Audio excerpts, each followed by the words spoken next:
जय यीशु परमेश्वर के नाम से हम आपका स्वागत करते हैं इस दिन। आज हम पढ़ेंगे संत्याकूब अध्याय 1 पद संख्या 22 से 24।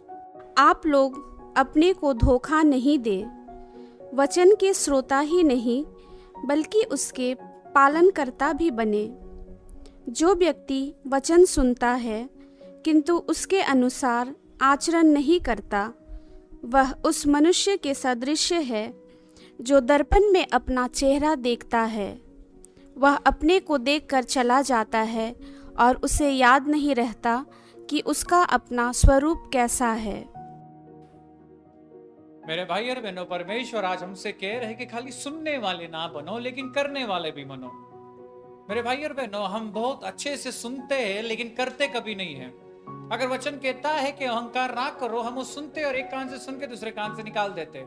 इसलिए परमेश्वर ने आज इतना सुंदर सा एक एग्जाम्पल दिया है कि उस व्यक्ति के समान है जो आईने में अपना चेहरा देखता है और जब वो वहां से निकल जाता है वो भूल जाता है वो कैसे दिखता है। उसी प्रकार हम मिस्सा में आते हैं या प्रेयर मीटिंग में जाते हैं, हम सुनते तो है वो फादर ब्रदर या पास्टर क्या भी बोलते हैं, हम सुनते हैं।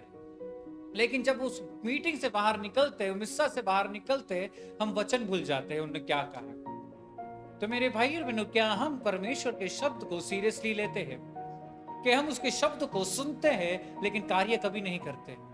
उसका वचन कहता है कि प्रेमित रास्ते में चलो।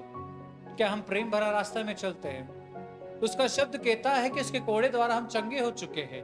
तो क्या हम उसके शब्द को अपने जीवन में मांस बनकर चंगाई प्राप्त करते हैं? कि हम रुके रहते कि कोई आएगा हमारे ऊपर हाथ रखेगा प्रार्थना करेगा तब हमें चंगाई मिलेगा। मेरे भाई और बहनों, जो हाथ रखकर प्रार्थना करते वो वही शब्द का इस्तेमाल करते जो शब्द हमारे घर में पड़ा हुआ है। वो वही शब्द का इस्तेमाल करते हैं जो शब्द को हम पढ़ने के लिए आलसीपना में जाते हैं। कि जब भी हम परमेश्वर का शब्द पढ़ने के लिए बैठते हमें नींद आता है या कुछ ना कुछ काम आता है। तो मेरे भाई और बहनों, क्या हम उसके शब्द को इतना तुच्छ समझते हैं?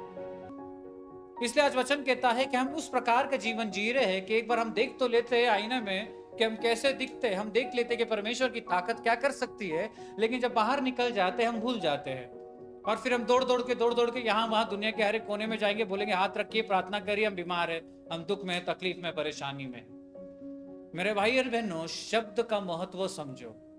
जानो कि केवल सुनने वाले नहीं लेकिन करने वाले बनो। क्योंकि जिस दिन हम उसके शब्द को सुनते रहे और उस शब्द के अनुसार चलते हैं, हमारा जीवन में चिन्ह चमत्कार छुटकारा प्रकट होता है। तो मेरे भाई और बहनों, आज परमेश्वर हम सब जन से यही कह रहे हैं, सुनने वाले नहीं करने वाले बनो। हम अपने आंखों को बंद रखेंगे, अपना पूरा ध्यान परमेश्वर की ओर लगाएंगे। हे पिता परमेश्वर, इस दिन के लिए धन्यवाद देते, सुंदर वचन के लिए धन्यवाद देते। धन्यवाद परमेश्वर की तरह शब्द कहता है कि सुनने वाले नहीं लेकिन करने वाले बनो। तो परमेश्वर, अगर हम केवल सुनते हैं और तेरे शब्द में नहीं चलते तो इस समय परमेश्वर हर एक चीजों के लिए हम माफी मांगते हैं। हम माफी मांगते परमेश्वर के हम घमंडी है, हम माफी मांगते परमेश्वर के हम स्वार्थी है, हम केवल अपने अनुसार जीना चाहते हैं परमेश्वर। क्योंकि तेरा शब्द कभी कभी कठिन चीजें कहते हैं परमेश्वर जो हम छोड़ने के लिए तैयार नहीं है। तेरा शब्द कहता है कि पापों को छोड़ो, लेकिन परमेश्वर हम पापों को छोड़ने के लिए तैयार नहीं है। इस समय परमेश्वर, इस सुबह एक परिवार के समान जो भी हमें सुन रहे देख रहे, हर एक चीजों के लिए परमेश्वर इस समय हम माफी मांगते।